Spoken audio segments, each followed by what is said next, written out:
Jar Oil. The company have filling stations across the country, and our rates are relatively cheaper than anyone else across the country. Jar Oil is the biggest producer and distributor of cement in the country with the most competitive prices in the market.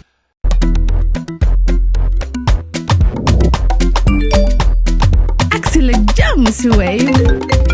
Yo, apply. Yo, luta do de. Luta mo nulo jël moto nga andil ma xaalis. Hello? Bisul mu fine. What? Bisul mu fine. Oh, yes! Wave Axina Gambia. Deposit and withdraw money, pay bills and buy mobile credit without fees. Transfer money wherever in the country for only 1% fee. At Wave. Bisul mu fine? Wave. Your money is yours. And yet again, Fatou Baldeh has been feted internationally for her fight against female genital mutilation in the Gambia. Last year, she was honored at the White House as a 2024 International Woman of Courage, the highest honor given by the United States to women worldwide. On the phone, I caught up with her shortly afterwards to hear about her devotion to ending FGM in the Gambia under the umbrella of the organization she founded, the Women in Liberation and Leadership, or WILL. And last week in New York, she was honored yet again for the cause that has shaped her life's work. Fatou Baldeh's name echoed at the Lincoln Center as one of Time Magazine's Women of the Year. Well, now back on base in the Gambia, Fatou Baldeh joins us to tell us about her New York journey as well as the work that earned her this latest award. Welcome, Fatou, to begin with, and congratulations. Thank you. Thank you so much for having me, Mr. Gomez. Really appreciate being here and speaking to you again. You were not alone in New York. Who were the other Women of the Year with you? Okay. So actually, this year I've been awarded both the Women of the Year by Time. This was in February. Mm-hmm. And as one of the 100 most influential women in New York. So the most recent one was the 100 most influential women. Persons in the world, which is huge. Absolutely. Yes, among the people that were part of the 100 included actresses, actors, people in sports, people in the media, heads of states. Yeah, so it was a very diverse group. Absolutely. And you must have, made a short speech after receiving your trophy. It's sad you haven't brought the trophy for us to see. What did you say? Over the last year and a half, I have received a lot of recognitions globally. Which is why I'm asking what you said this time, because you can't be saying something completely new all the time. Absolutely. Yeah. And I think for me, as I've maintained in any time that I'm given that opportunity, is that these platforms, for me, it's not just about the individual recognition. It's the opportunity for me to use those international platforms to talk about my work, but to talk about the global efforts to fight female genital mutilation.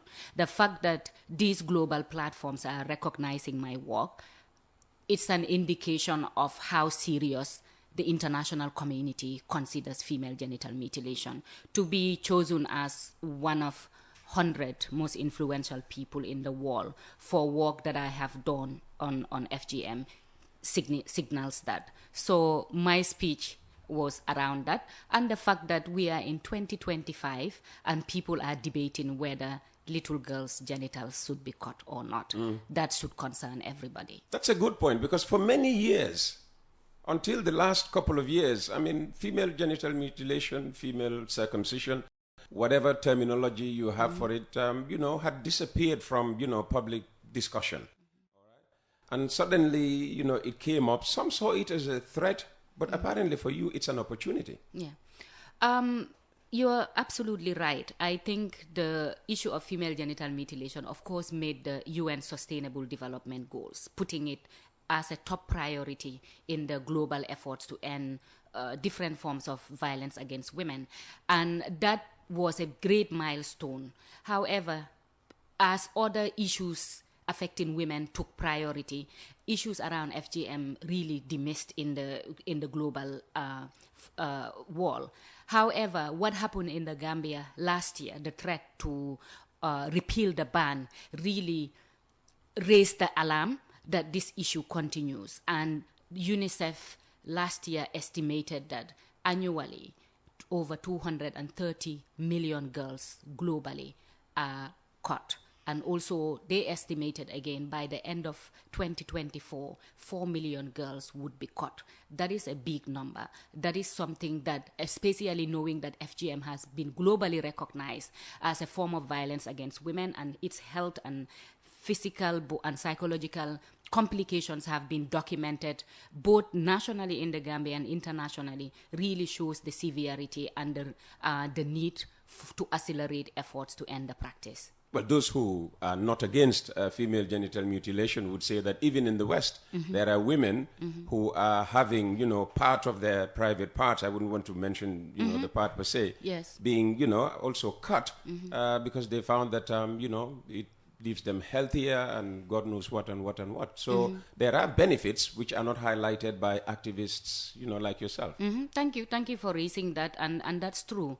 The difference is in that part of the wall, it's grown-up women that go and make that decision, whether it's an informed choice or not, but they are adults. When FGM is practiced, most definitely in the Gambia, it happens to children.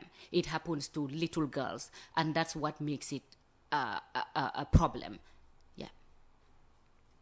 Again, those who have no problem with the operation would say, well, is that not why it is better to circumcise, younger boys than wait until they grow old, because they heal faster the younger they are? The younger girls, you mean?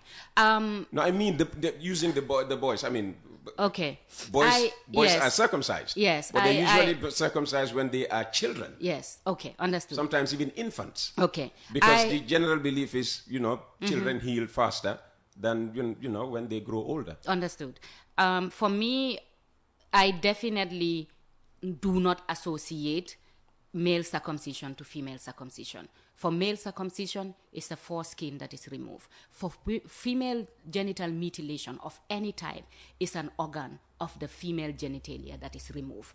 That there is no comparison there. The severity is not the same. So this is why even if it's a child, we've seen evidence, we've seen research showing that little girls who undergo this procedure end up with infections. They can have excessive bleeding, which could lead to death. There are so many evidence out there that is showing, even if the child, it doesn't matter at what age, there are complications associated with the practice. What's the state of the suit brought by, the pro-FGM people? Thank you for asking. You may be, or the listeners may be aware that as the debate was going at Parliament, one of the things that the pro-FGM had indicated was that if the ban was maintained, they would challenge the constitutionality of the ban. And of course, the ban was maintained. And thank you to all the incredible parliamentarians who took that bold and brave step to maintain the ban. We have seen that those same guys, the pro-FGM, have now gone ahead to challenge, as they had threatened before, on the constitutionality of the ban, and now the Supreme Court has confirmed that they would hear on the case. So again, it's another concerning time for us, but most concerning is the obsession of grown-up men who continue to use their power and position to try to inflict harm on women and little girls. That should be a concern for everybody. FGM, as I indicated, has been found to have no benefits for women. None.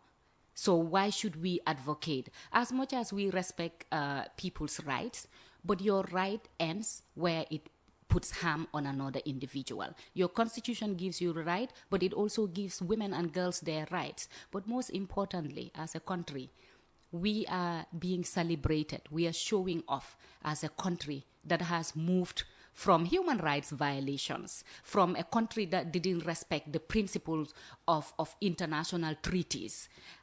We are being celebrated. In fact, we are holding other countries accountable for crimes against humanity, for crimes against their citizens. Myanmar, for instance? Exactly. So how can that country then start to challenge an issue that has also been identified globally as a human rights violation, because women's rights are human rights. So I think as a country, we should reflect on that, and what would this mean for our newly found democracy, our newly found human rights. How does that look? That's my question. So during your campaign work, do you get to sit with government officials, and if yes, how do you address them? Mm-hmm. Yes, of course, part of our campaign was reaching policymakers, reaching people who make decisions on issues that affect us. One of the things that... like who? The minister responsible for women's affairs? Yes, the Ministry of Gender and Children and Social Welfare. We would, even if it's not the minister, but people within the ministry who would have that level of influence. But it's better when you can talk to the ministers themselves, because they are the ones who sit in cabinet and make decisions, that affect your life, my life, and every Gambian citizen's life. Absolutely. But for example, the case that we are in now, which is in the Supreme Court, it's outside of the hands of those ministers. It's now an issue at the Supreme Court.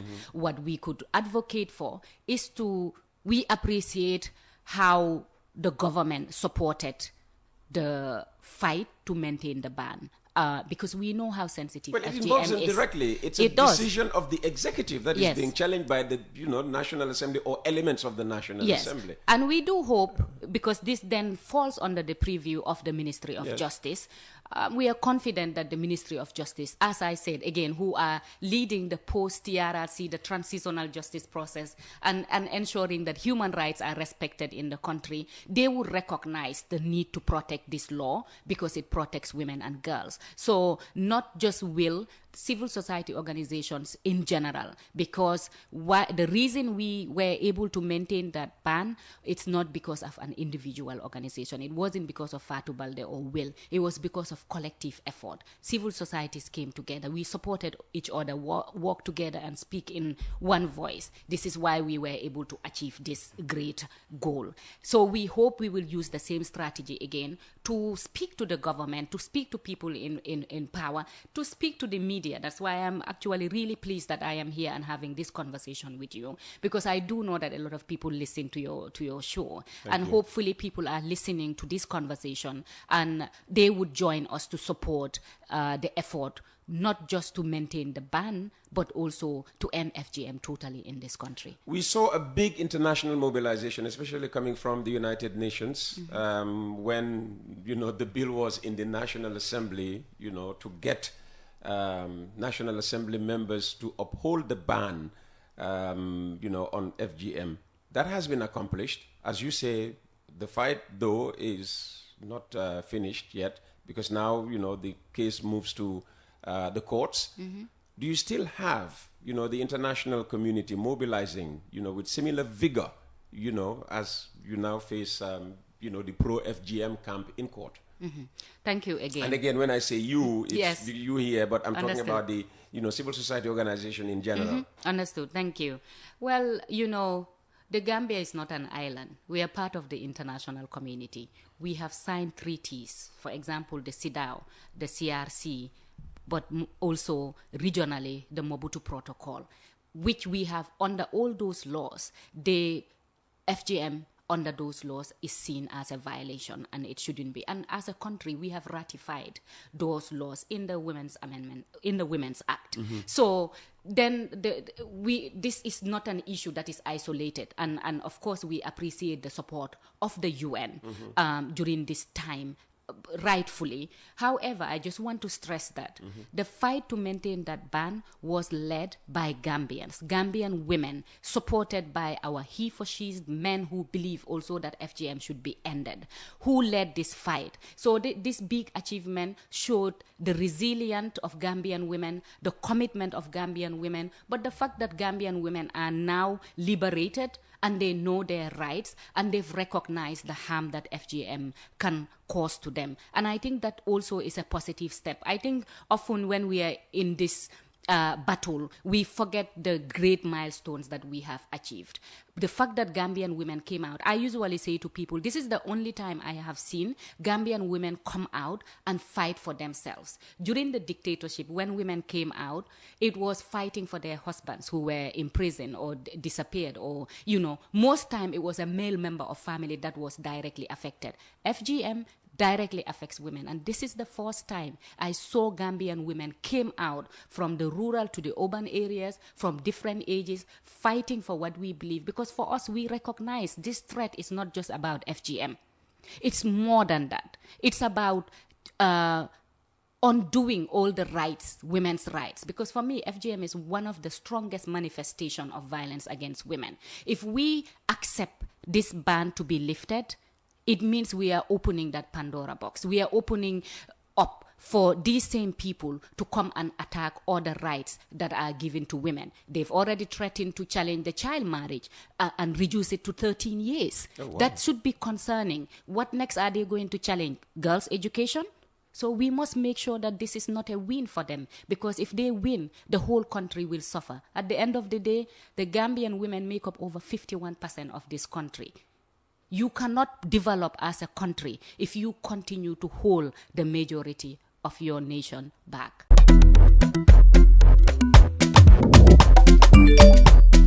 Axel James Wave. Yo, apply. Yo, luta do dede. Luta mo nulo jël moto nga andil ma xaalis. Hello? Busel mu fine. What? Busel mu fine. Oh, yes! Wave Axina Gambia. Deposit and withdraw money, pay bills and buy mobile credit without fees. Transfer money wherever in the country for only 1% fee. At Wave. Busel mu fine? Wave. Your money is yours. Jar Oil. The company have filling stations across the country, and our rates are relatively cheaper than anyone else across the country. Jar Oil is the biggest producer and distributor of cement in the country with the most competitive prices in the market.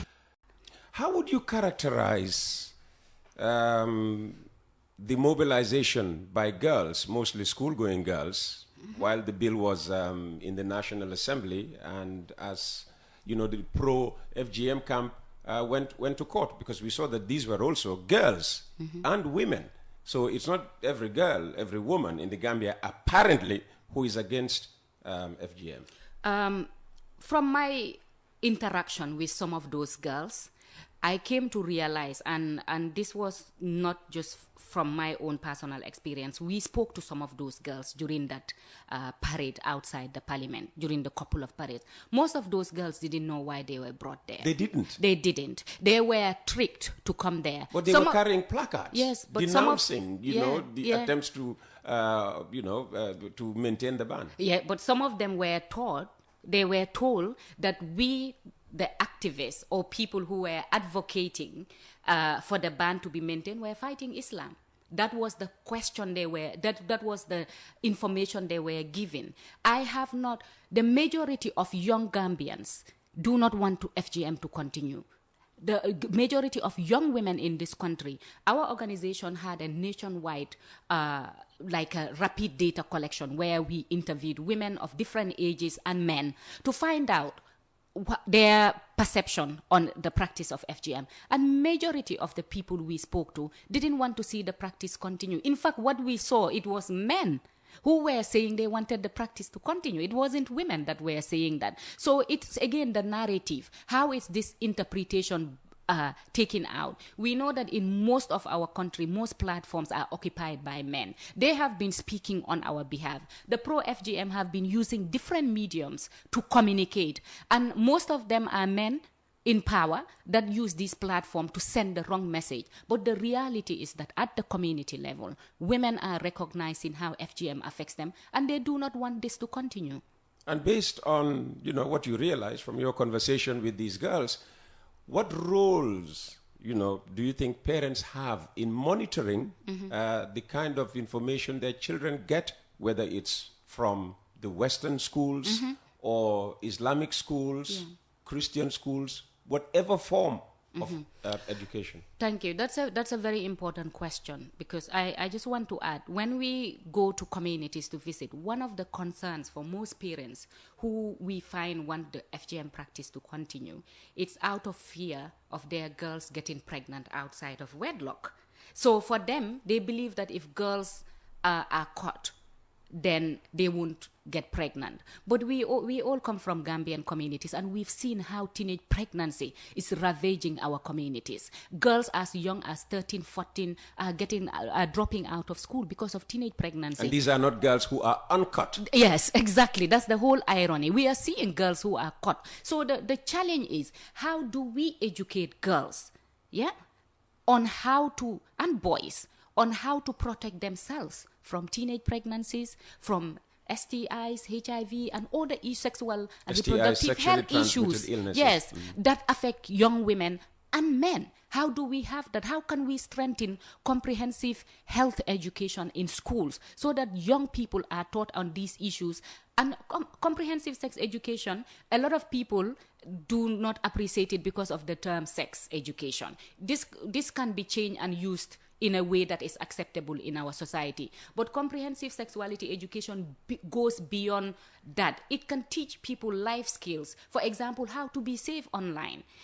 Because we know that a lot of young people get information online nowadays, be it about their health, be it about their behavior or their development. So how can we encompass all this, that children learn about these issues at an early age so that they can protect themselves? Yeah, the question is, what should parents be mindful of? Yes. After they send their children to go get an education. Yeah. Whatever type of education. Okay. Because in schools they are fed information. You're just saying that these girls went to the National Assembly believing that people like you were against Islam. Yes, that's true. When the issue had nothing to do with Islam as a religion. Yes, I get you. So we acknowledge that in most Gambian homes, we know that illiteracy level is high. So some parents find it difficult to monitor their children. So I think my advice for parents is to have that open communication with our children. One of the challenges in Gambian society is that taboo, where parents and their children do not speak about certain issues, particularly issues affecting young girls, even something as normal and natural as a period. We don't talk about menstrual hygiene. We don't talk about other issues that affect girls. So for parents, you need to start having that open communication with your child so your child can feel comfortable to come and speak to you, to come and ask you questions. But in our culture, as we say, the sutura culture, the culture of silence, and I think that creates a big barrier between parents and their children to have a communication on issues affecting them. So for me, open communication would be one thing, because with that you don't need to be educated or not. Don't need to be able to read to be able to monitor your children and their well-being. So you are celebrated globally. Locally, how are you viewed, especially by those in the pro camp, pro FGM? Well, I have not really interacted. I have interacted with some of them. They don't even call you at times and say things to you? Sometimes I do communicate with some of them, because for me, if we want change, we can't just see these people as people that we can't talk to. I have to acknowledge, in the Gambia, religious leaders, for example, are very influential. The latest Afrobarometer survey showed that religious leaders are considered to be most influential in most communities because they conduct our marriages, our funerals, whether it's something good or bad, they are there. Yeah. So they are a strong pillar of our society. But we also recognize the role that religious leaders can play in ending violence against women, not just FGM, but other forms of violence against women. So we don't want to shut the doors, and we don't want to not have that conversation. We hope that one day the platform will be more open so that we can have a more civil conversation on how we can move forward on this issue. The quickest way to end FGM in the Gambia is to have people like Honorable Ansumana Almami Jibas, for instance, come on board, and Imam Fatou come on board. Do you reach out to them as part of the advocacy? Yes, I have personally reached out to Honorable Jiba, and I've had several conversations with him on the issue. Yes, so we continue that conversation. I haven't had that direct contact with the imam, but my colleagues, because the civil society is big, I may be speaking to Ms. Honorable Jiba, others will be speaking, and I know other people have reached out. So we divide ourselves, and each of us has a strength where you can connect and make an influence. So we continue to work with religious leaders, not just Imam Fati, but we work with other religious leaders as well, both from both sides, to see how can we meet in the middle and really fight together to end violence against women, including female genital mutilation. Okay, and and locally, how do you rally your fellow activists, in other organizations? What kind of, private conversations do you have as to how to tackle this menace head on? Yeah.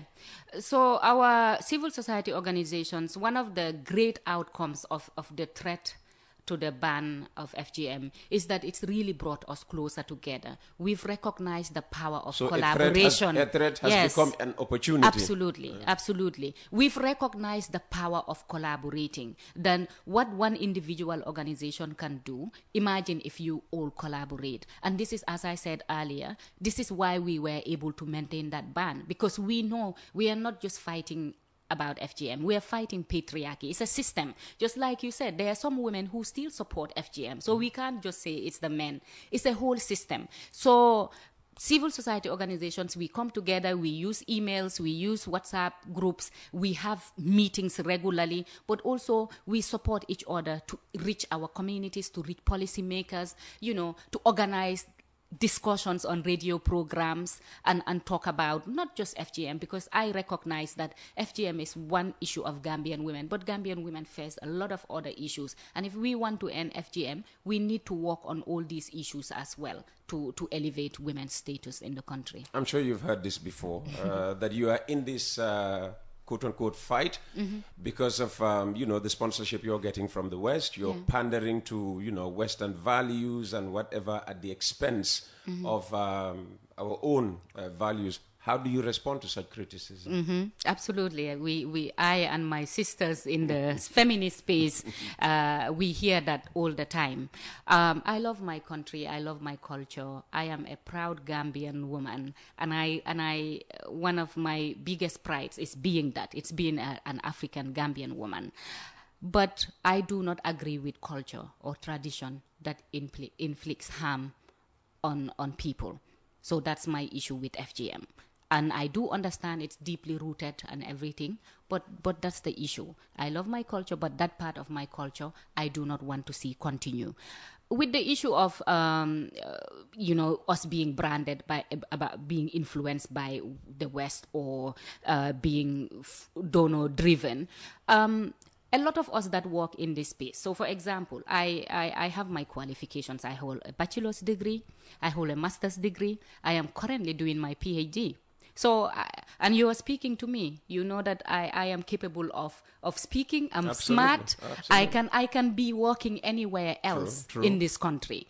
I choose to do this work because I believe in the fight. Because I believe that FGM can be ended. But also as a survivor of FGM myself, I have a voice. I have a story, and I feel that my story can impact other girls. I spoke to you the last time. I come from a very modest background where both my parents were not educated. I didn't realize the impact of FGM until I was in university. So I didn't just get up one day and chose this path. In fact, I could have had an easier job than being called an activist and names. But I chose this path because I believe if we can end FGM, we will empower girls better. We will open more opportunities for girls. So this is why I choose this path. And if we can end FGM, just to end on that note, how many years are you giving it?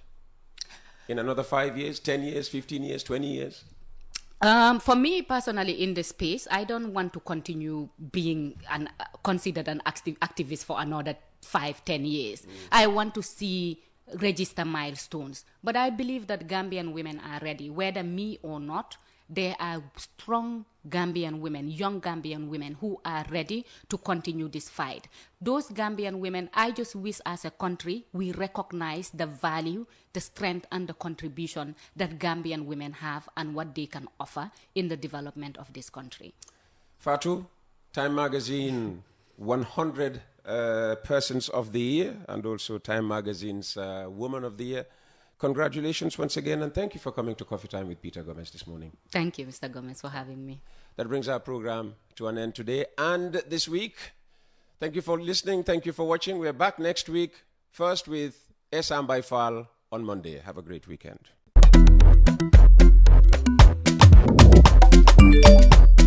Excellent job, Mr. Wave. Yo, apply. Yo, luta do de de. Luta mo nulo jël moto nga andil ma xaalis. Hello? Bisul mu fine. What? Bisul mu fine. Oh, yes! Wave Accina Gambia. Deposit and withdraw money, pay bills and buy mobile credit without fees. Transfer money wherever in the country for only 1% fee. Ak Wave. Bisul mu fine. Wave. Your money is yours. Jar Oil, the company, have filling stations across the country, and our rates are relatively cheaper than anyone else across the country. Jar Oil is the biggest producer and distributor of cement in the country with the most competitive prices in the market.